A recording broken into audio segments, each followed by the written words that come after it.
is Bloomberg UTV.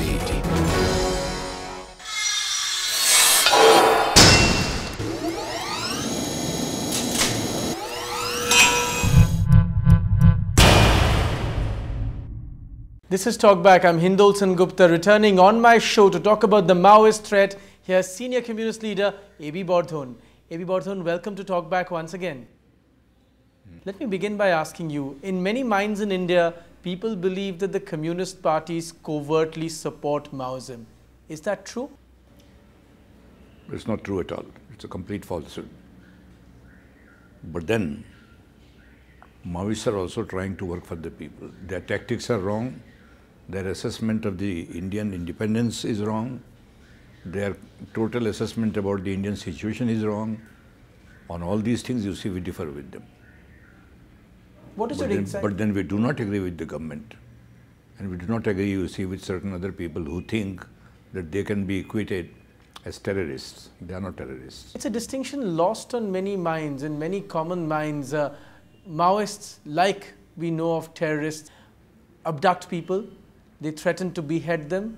They abduct entire trains. In your mind, where is the distinction about the methodology adopted by Maoists in India and terrorists around the world? People kill.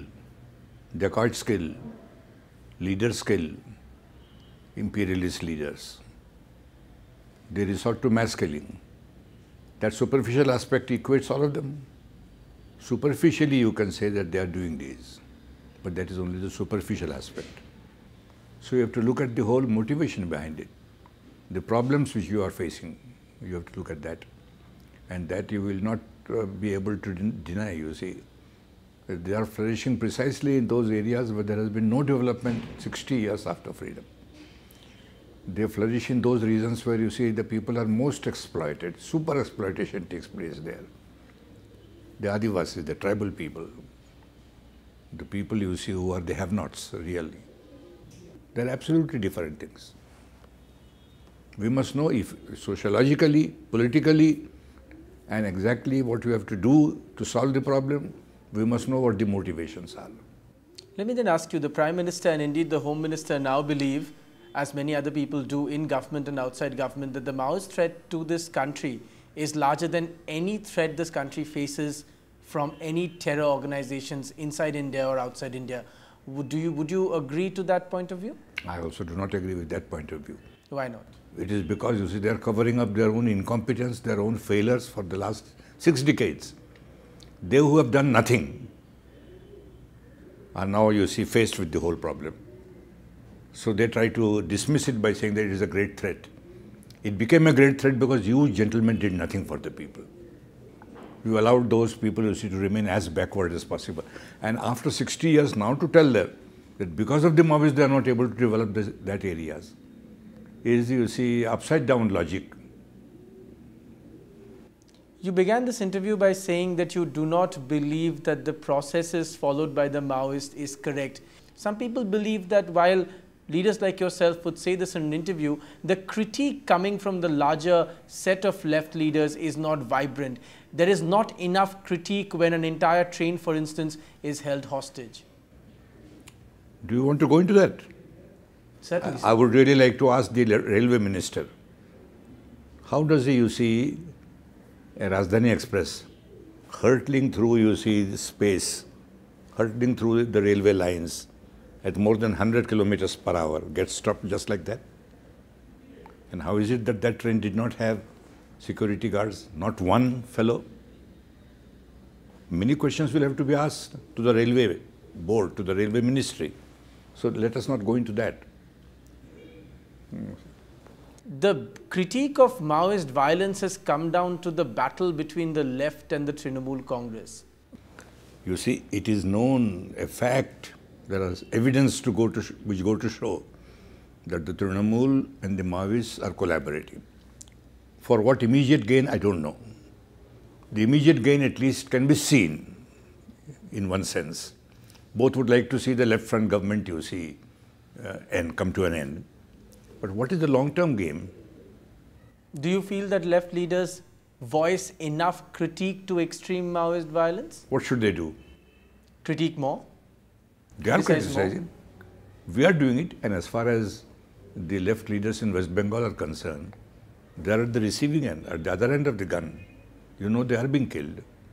I want to ask you then, Mr. Bardhan, you're a veteran leader, you're one of the pillars of the Indian left. As a Marxist leader, as a communist leader, how do you think people like you would be able to engage with what's being done, with the kind of violence that's been escalated in the name of greater communism, communist ideals or Marxist ideals?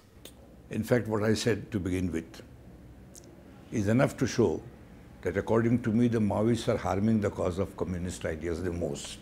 They are inviting state repression on the ordinary people by their activities. They are indulging in selective killings, killings of innocent people, whom by no means can be called class enemies. Whom are they killing? Why? Assassination, selective killings cannot form a part, you see, of any strategy of the communists. People also ask that if leaders like yourself vehemently believe what you're saying today, why is it not that that viewpoint is exchanged with the Maoists? Why is it not that leaders like yourself can motivate, facilitate any sort of dialogue between the state and Maoists? We have been calling that therefore, you see, you should understand the socio-economic dimensions of the problem. You should understand, you see, why Maoism is flourishing in the country, in so many districts, particularly in those districts I said which are the most backward regions. And that is why we said, you see, that stop all this killing business.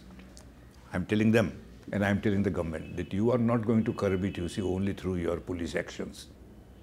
When you see a permission was being asked, that they should be allowed to shoot in self-defense, fire back in self-defense. My question is, you see, what is the Air Force doing there?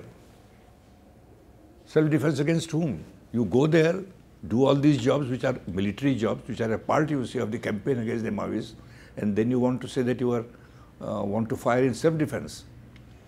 Therefore, I am saying, you see, that the government will have to realize that there is a socio-economic dimension and it will have to open a dialogue. You are having dialogue, you see, with those people who question the sovereignty of the country. You are willing to have dialogue, you see, with, I don't want to name them because I also want dialogue with them. But I am saying you are compelled to, you see, have a dialogue with them. You are doing it with Alpha. Have they not been killing? But I have not said that it's a terrorist organization. You are doing it, you see, with the NSC and IM. Why not with the Maoists? Government knows what sort of moves are necessary. How did you know, you see, that the government was moving towards a dialogue with the Alpha?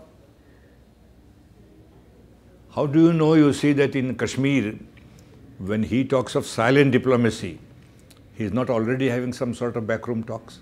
I welcome them, these talks, these efforts. But why not with the Maoists?